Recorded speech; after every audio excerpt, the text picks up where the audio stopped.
Hi guys, how are you all? Must be doing very good. So welcome to Study Smart Wala. So today we are continuing with the chapter class 11, that is Constitution, Why and How. Okay, so happy reading with us. Okay, let's begin with the topics. Okay, so today's topic will be the how was the Indian Constitution made, composition of Constituent Assembly, the principle of deliberation.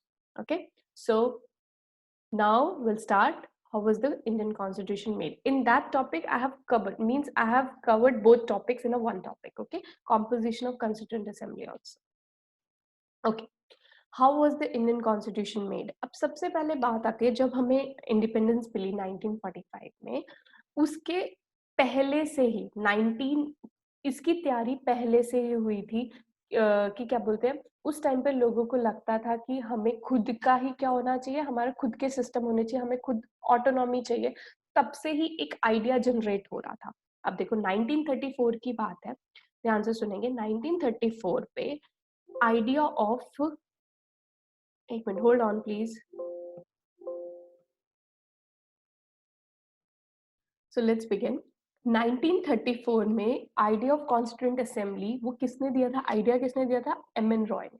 M N Roy जो थे, उन्होंने बोला भाई हमारे पास एक constituent assembly होनी चाहिए, जो कि देखो खुद ही सोचो कि कुछ ग्रुप ऑफ पीपल होने चाहिए तब हमारा कॉन्स्टिट्यूशन बनेगा. ऑब्वियसली हम जब किसी को वर्क असाइन करते हैं उसके बाद सब मिलकर उस वर्क को करते हैं, राइट. पहले हमें ये देखना पड़ेगा कि कौन लोग बनाएंगे. ठीक है, तो 1934 में ही इसकी प्लानिंग शुरू हुई थी. आइडिया आया था कॉन्स्टिट्यूशन असेंबली का, जो कि एम एन रॉय ने दिया था. 1935 में इंडियन नेशनल कांग्रेस, उन्होंने ऑफिशियली डिमांड किया ब्रिटिशर से, भाई हमें अपनी कॉन्स्टिट्यूएंट असेंबली बनानी है. 1940 में एक्सेप्ट भी हो गया था इन अगस्त ऑफर. अगस्त ऑफर क्या था, ये एक रिस्पेक्टेड ऑफर, जो कि कहाँ से, इंग्लैंड से, मतलब ब्रिटिश ने जो था, ब्रिटिश जो क्वीन थी, उन्होंने ये भेजा अगस्त ऑफर. ठीक है, वो मान गए. तो जो ब्रिटिशर्स इधर रूल कर रहे थे उन्होंने भी ये एक्सेप्ट कर लिया. ठीक है, आप अपनी कॉन्स्टिट्यूएंट असेंबली बना लो. ठीक है, 1946 में कैबिनेट मिशन प्लान हुआ आया, तो कंस्टिट्यूएंट असेंबली इस मिशन प्लान के में बनी. मतलब कैबिनेट मिशन प्लान जब आया, इस mission plan, cabinet mission plan के अंडर हमारी कंस्टिट्यूएंट असेंबली बनी.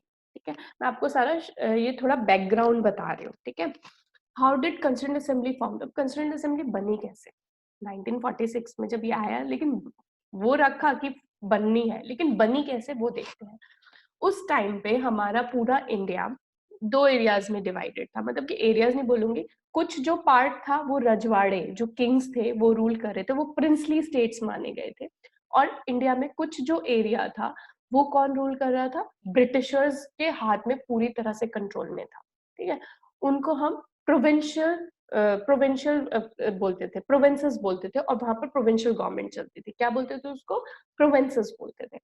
Area which was ruled by Britishers in India divide into provinces, वो प्रोविंसेस में बटा हुआ था, उधर प्रोविंशियल गवर्नमेंट थी.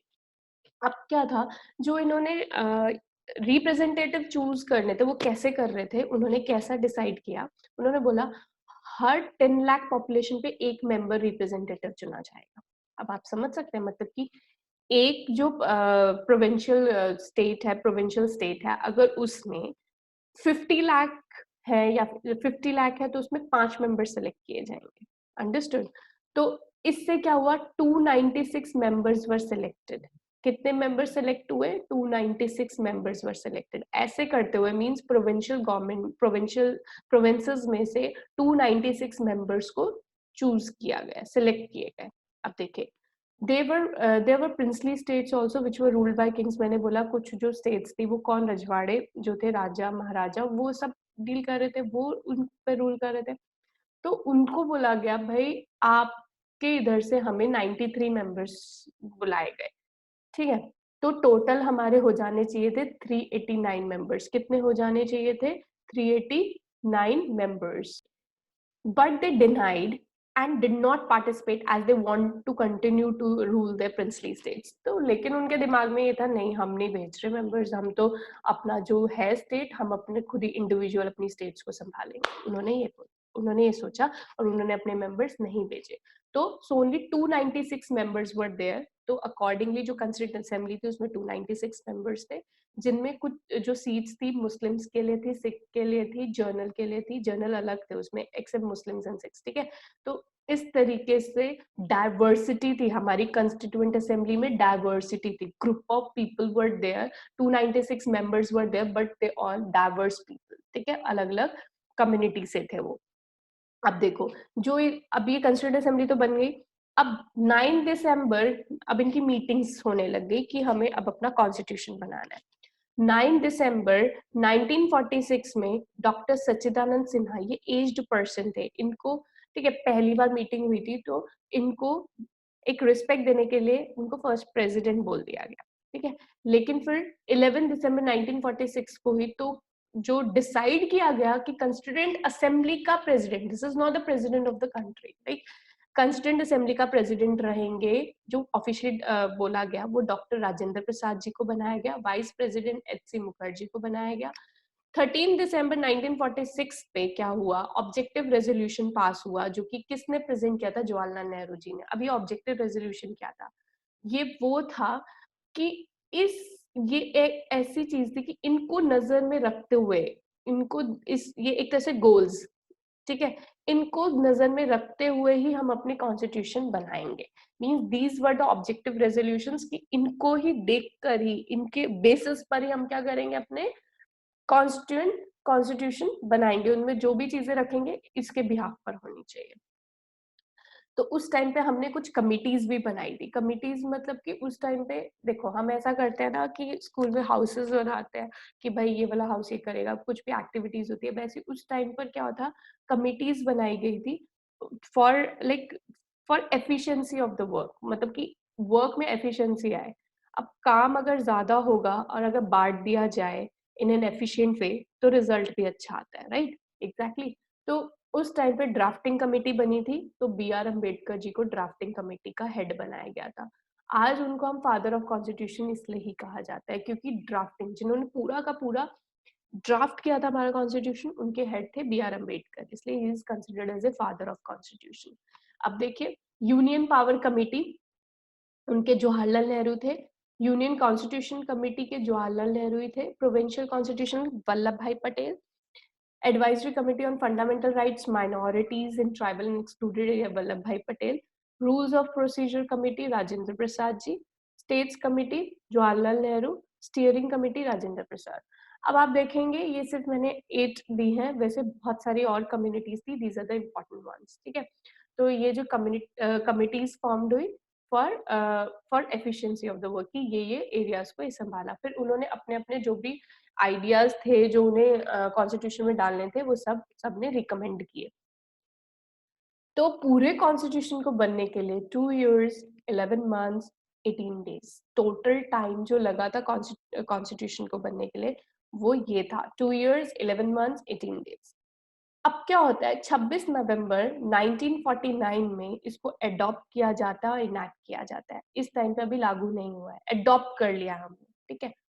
24 जैन 1950 पे लास्ट मीटिंग हुई, उस टाइम पे हमने उसी दिन उस मीटिंग में हमने नेशनल एंथम अडॉप्ट की, नेशनल सॉन्ग अडॉप्ट किया। डॉक्टर राजेंद्र प्रसाद जी को फर्स्ट प्रेसिडेंट भी घोषित कर दिया गया फ्री इंडिया का। अब 26 जनवरी 1950 पे इसको फोर्स में लाया गया। अब आप सोच रहे होंगे कि अडॉप्ट तो हमने 26 नवंबर 1949 को कर लिया था, तो रिपब्लिक डे इस दिन क्यों नहीं मनाते, ठीक है।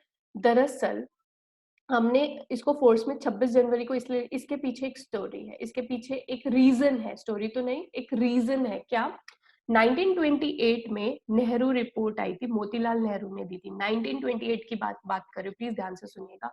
उस टाइम पे उन्होंने बात की थी उस रिपोर्ट के अंदर, डोमिनेंट स्टेटस मांगा था ब्रिटिशर से कि भाई आप रूल कर लेना। मींस आप रूल मतलब कि इन द सेंस आपके नाम के अंडर अंडर जो है ना, ये टेरिटरी आएगी, हमारी कंट्री आप ही के अंडर आएगी, लेकिन रूल हम करेंगे, मतलब कि हम अपने हिसाब से जिएंगे, हम अपने हिसाब से रूल्स एंड रेगुलेशंस बनाएंगे, सिर्फ आपका नाम चलेगा, ये डोमिनेंट स्टेटस हमें दे दीजिए, ठीक है। इस फिर क्या हुआ था, लेकिन जवाहरलाल नेहरू जी, सुभाष चंद्र बोस जी, बहुत सारे ऐसे लीडर्स थे जो कि इस मुद्दे से बिल्कुल, मतलब इस से कि हमें डोमिनेंट स्टेटस चाहिए, इसके अगेंस्ट थे, क्योंकि वो डोमिनेंट स्टेटस नहीं, वो बोल रहे थे हमें पूरी अपनी कंट्री चाहिए, हमें किसी के अंडर काम नहीं करना है, हमें ये नहीं किसी और का नाम चलेगा या फिर हमें ये डोमिनेंट स्टेटस नहीं चाहिए, हमें पूरा पूर्ण स्वराज चाहिए।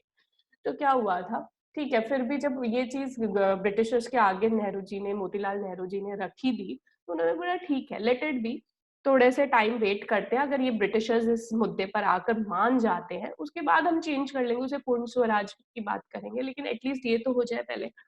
तो क्या हुआ था, लेकिन मैं आपको एक बात बताऊंगी, 31 दिसंबर 1929 तक उन्होंने बोला था, 31 दिसंबर 1929 तक बोला था, अगर इस दिन तक ब्रिटिशर्स नहीं मानते हैं और डोमिनेंट स्टेटस नहीं पास करते हैं तो ये प्रपोजल एक्सपायर हो जाएगा। क्या हो जाएगा? ये प्रपोजल एक्सपायर हो जाएगा।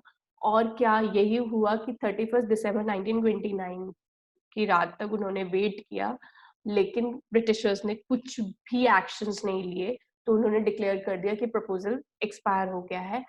तो उन्होंने 31 दिसंबर 1929, ध्यान से 31, सॉरी नॉट 31, 26 जो है, उन्होंने बोला 26 जनवरी 1930 पे उन्होंने बोला कि हमें इंडिपेंडेंस चाहिए, मीन्स हमें पूर्ण क्या चाहिए, हमें पूर्ण स्वराज चाहिए।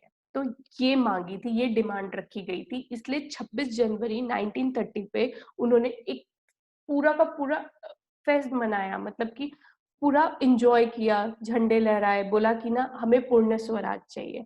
तो वो एक तरह से जो डिमांड रखी थी पूर्ण स्वराज की 26 जनवरी 1930 में, वो इससे कोरिलेट किया कि 26 जनवरी 1950 वो पहली बार डिमांड थी पूर्ण स्वराज की, ठीक है।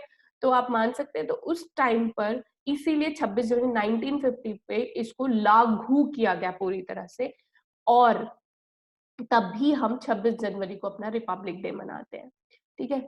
तो जब ये बना, मीन्स हमारा कॉन्स्टिट्यूशन बना, उस टाइम पे इसमें टोटल 395 आर्टिकल्स थे, 8 शेड्यूल्स थे, 22 पार्ट्स थे, लेकिन आज इनमें चेंजेस आए हैं, वो हम अपनी नेक्स्ट वीडियोस में, जो भी हमारी फॉलोइंग वीडियोस होंगे उनमें बात करेंगे। आज ये 8 शेड्यूल है, 12 शेड्यूल है, ऐसे ही आर्टिकल्स भी बहुत सारे बढ़ गए हैं, अमेंडमेंट्स हुई हैं, ठीक है। वो जो भी चीजें होंगी मैं आपको अपनी फॉलोइंग वीडियो में बताऊंगी। अब नेक्स्ट आता है, नेक्स्ट हमारा टॉपिक है प्रिंसिपल ऑफ डेलिब्रेशन। ये क्या है प्रिंसिपल ऑफ डेलिब्रेशन? ठीक है, अब इसके बारे में पढ़ेंगे, आपकी बुक में नेक्स्ट टॉपिक है, each member deliberated upon the constitution with the interest of whole nation in mind. There were often disagreements among members, but few of these disagreements could be traced to members protecting their own interest. आप ये बात करते हैं, जब भी constituent assembly में जो members बने थे, मीन जो हमारा कॉन्स्टिट्यूशन बना रहे थे, वो अपने खुद के इंटरेस्ट के लिए नहीं थे, वो पूरी होल नेशन के इंटरेस्ट के लिए बात कर रहे थे तब, ठीक है। ठीक है, ज्यादातर डिसएग्रीमेंट्स रहती थी, कुछ कुछ क्लॉजेस के ऊपर, कुछ कुछ मुद्दों के ऊपर डिबेट्स भी होती थी, और ये भी देखा गया कहीं ना कहीं कुछ जो लोग थे वो अपने इंटरेस्ट भी देख रहे थे। लेकिन अब आगे हम बात करें, there were legitimate differences of principle and differences were many. Differences भी बहुत आए कुछ कुछ मुद्दों पे, आप खुद सोचो ना, variety of people were there, और वो सोच रहे हैं, वो कुछ कुछ चीजें डाल रहे हैं, तो ऑब्वियसली जो चीजें डालेंगे उसमें हर एक की राय डिफरेंट हो सकती है, ठीक है। Every issue that lies at the foundation of the modern state was discussed with the great sophistication. जो भी क्लॉज डाला जाता था, जो भी आर्टिकल डाला जा रहा था, उसके बारे में बहुत डिबेट होती थी, डिस्कशंस होती थी कि whether we are going right or wrong, because वो एक फोकस था कि इन फ्यूचर पूरी कंट्री को इसके हिसाब से रन करना है, ठीक है। तो ये बहुत ही इंपॉर्टेंट टास्क था, बहुत ही क्रूशियल टास्क था। अब ओनली ध्यान करेंगे आगे, only one provision of the constitution were passed without any debate। एक ही एक ऐसा, सिर्फ एक कॉन्स्टिट्यूशन, आपसे क्वेश्चन में पूछ सकता है कौन सा एक ऐसा प्रोविजन था जिस जो बिना किसी डिबेट के पास हो गया, that is the universal suffrage. क्या था यूनिवर्सल? दैट मीन्स जो सिटीजन है एक सर्टन एज पे, मतलब कि 18 इयर्स ऑफ एज पर अगर आ जाए तो वो वोट कर सकता है। उस ये डिस्क्रिमिनेशन नहीं किया जाएगा, वो कौन से रिलीजन से है, कास्ट से है, एजुकेशन उसकी कितनी है, वो फीमेल है, मेल है, या इनकम उसकी कितनी जनरेट होती है, इसके हिसाब से हम नहीं देखेंगे। एक सर्टेन एज पे आने के बाद उसको राइट मिलेगा वोट देने का। तो इसके ऊपर कोई चर्चा, डिबेट नहीं हुई और इसको इजीली पास कर दिया गया था। The Constitution drew its authority from the fact that members of the Constituent Assembly engaged in what one might call public reason। तो मतलब कि हम इस पे क्वेश्चन नहीं उठा सकते, क्यों? क्योंकि कंस्टिट्यूएंट असेंबली जिस मुद्दे के लिए बनी थी, वो वो किस माइंड से सेटअप से काम कर रही थी, वो पब्लिक के लिए काम कर रही थी। अब ये पब्लिक रीज़न क्या है, हम ये पढ़ेंगे, ठीक है? पब्लिक रीज़न में क्या है, when you place a great emphasis on discussions and reasoned argument, the members did not simply advance their own interest but give principled for their position reasons to other members. आप खुद सोचिए, अगर हम discussions करेंगे, कोई arguments करेंगे, कोई ऐसा है कि कोई बिना किसी लाइक मेंबर्स सिंपली अपने इंटरेस्ट के बारे में बात करें? Obviously not. अगर वो कोई आर्ग्यूमेंट कर भी रहा है, अगर कोई रीज़न दे भी रहा है, it should have some reason, वो रीज़न्स के साथ देगा, तो वो अनप्रिंसिपल्ड हो ही नहीं सकती है। Exactly, the very act of giving reason to others make you move away from simply a narrow consideration of your own interest, because you have to give reasons to others to make them go along with your viewpoint. Basically जब debates और discussions होती है, आप खुद सोचो, debates और discussions होंगी, तो आप क्या करेंगे, उस पॉइंट को ऐसा रखेंगे कि वो आप अपने इंटरेस्ट को छोड़ते हुए सबके इंटरेस्ट में बात करेंगे। और अगर जब सबके इंटरेस्ट में बात करेंगे, तो ऑब्वियसली सब तभी आपको फॉलो करेंगे जब सबको लगेगा कि whether you are going right, right? तो सारे के सारे तभी आपके साथ काम करेंगे जब आपके रीजंस वैलिड होंगे, जब आपके रीजंस क्या होंगे, वैलिड होंगे। तो इधर पब्लिक रीजंस को कंसिडर किया गया था, पब्लिक इंटरेस्ट को एक मोटिव बनाया गया था इन फ्यूचर कि हम पब्लिक के लिए काम करना है। We should take a rest कि हमें अपने इंटरेस्ट के बारे में बात नहीं करना, हमें पब्लिक इंटरेस्ट के बारे में करना है कि फ्यूचर में कोई प्रॉब्लम्स ना आए, सारे के सारे प्रोविजंस को क्या करें, सारे के सारे लोग फॉलो कर सके, ठीक है? तो एक मिनट होल्ड ऑन। सो आज हमने क्या-क्या देखा? सो हम एक बार दोबारा चलते हैं, ठीक है? हमने ये देखा, ये टॉपिक्स आज हमने क्लियर किए हैं, कवर्ड कर लिया। How was the Indian constitution made, composition of constituent assembly, principle of deliberation. फिर हमने कैसे फॉर्म हुआ, ये मैंने आपको बता दिया, ठीक है? फिर कमिटीज़ मैंने बताई आपको कुछ, फिर उसके बाद प्रिंसिपल ऑफ डेलिब्रेशन, ठीक है? आज हमने थोड़ा-सा छोटा-सा टॉपिक लिया है, नेक्स्ट वीडियो में मैं कोशिश करूँगी कि हम ये वाला पूरा चैप्टर कंप्लीट कर दें, ठीक है? Please keep following study smart वाला, like, share, comment and subscribe. Happy learning with us. Please हमें मोटिवेट कीजिए कि आप लोगों के साथ हम जुड़े रहें, हम और वीडियोज़ बनाएँ और आपकी नॉलेज को एनरिच करते रहें। Take care, will meet soon.